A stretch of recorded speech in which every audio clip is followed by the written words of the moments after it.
Namaskar.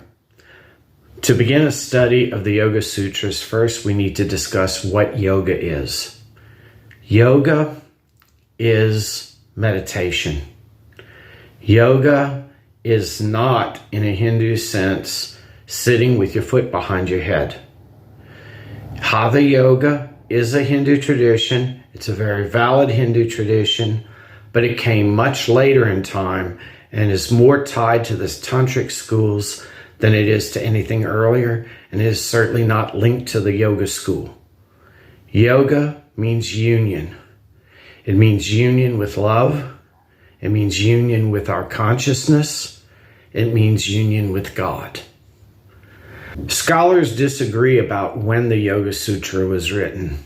Some scholars put it as late as the 2nd or 3rd centuries of the Christian era, but more likely it is older than this, in my opinion, because early writings, early medieval writings like early tantras, are making direct references to Ashtanga yoga and the yogas and things discussed in the Yoga Sutras.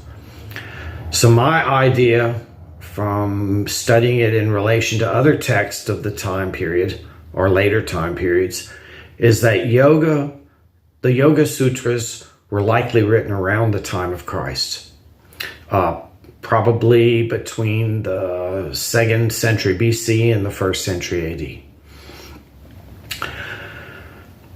Patanjali is traditionally described as the author of the Yoga Sutras. We know very little about him, but his name is tied in with it, and oftentimes the yoga is referred to as Patanjali Yoga or Ashtanga Yoga. Ashtanga means 8 parts.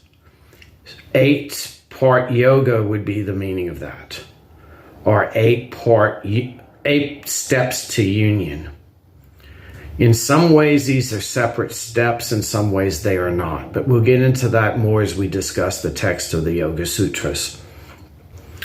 The text I'm referring to in these videos is the translation of Swami Vivekananda. Vivekananda also wrote a commentary along with his translation. In some ways, I will follow his commentary and refer to it, and other times I will not. If it were simply repeating Vivekananda's commentary, there would be no point to these videos. What I'm trying to do is flesh out what this is for the modern times. And a lot of Vivekananda's discussion is, and in his commentary, is referring to the Sankhya tradition.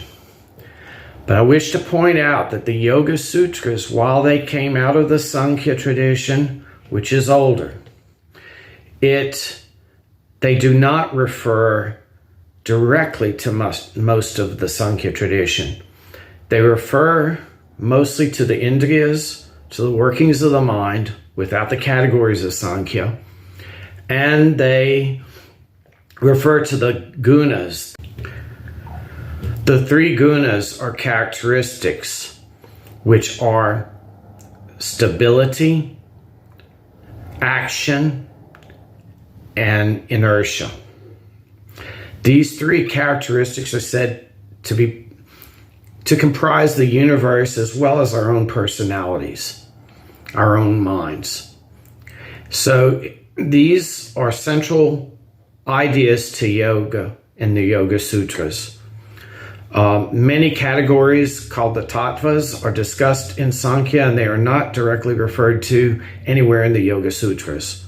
So I will not be bringing them into this discussion. There will be a separate series later, hopefully, on Sankhya and the study of the Sankhya Karikas, similar to this study of the Yoga Sutras.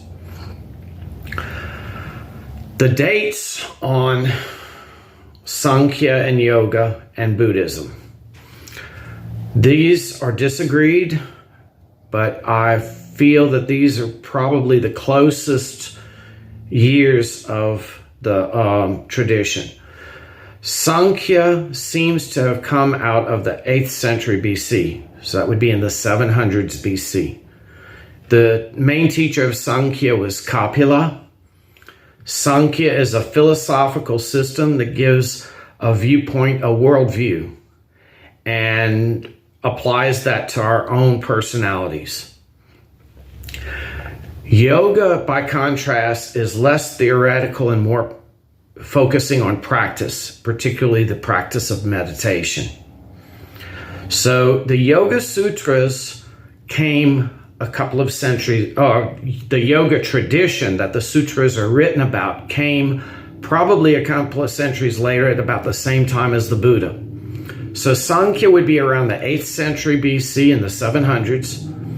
The traditional Theravada date of the Buddha is 543 on the Theravada calendar that's used today. So it's reasonable to think that the Buddha was born and lived around the 6th century BC. The yoga tradition seems to have been at the same time as Buddhism, and that yoga, Buddhism, and Jainism developed at about the same time in the forms that we know them today. A major point to be understood in approaching the Yoga Sutras is that in reading them, it will sound a lot like psychological analysis of the mind. And a lot of it is. But the thing to remember is that the goal is not to analyze the mind and get a person to think correctly. The goal is to get the person beyond thought, beyond the mind, to experience the consciousness. And traditionally, yoga teaching holds that consciousness is eternal. It's the fixed point that we're aiming for in our life. That this is what lasts after we die. And liberation is basically freeing yourself from the bondage of thoughts. Whether you want to apply this in an afterlife or the present life, the principles are the same. Yoga does have belief in God. Sankhya does not.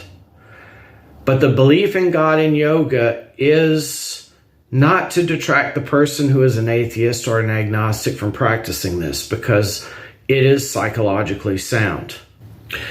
In our next video, we will look at some of the workings of the mind and understand the Indian analysis of the mind before we look at what the text says about it. So I'll be going over some of the main Sanskrit terms that are used in the Yoga Sutra, some of which do not easily translate into English.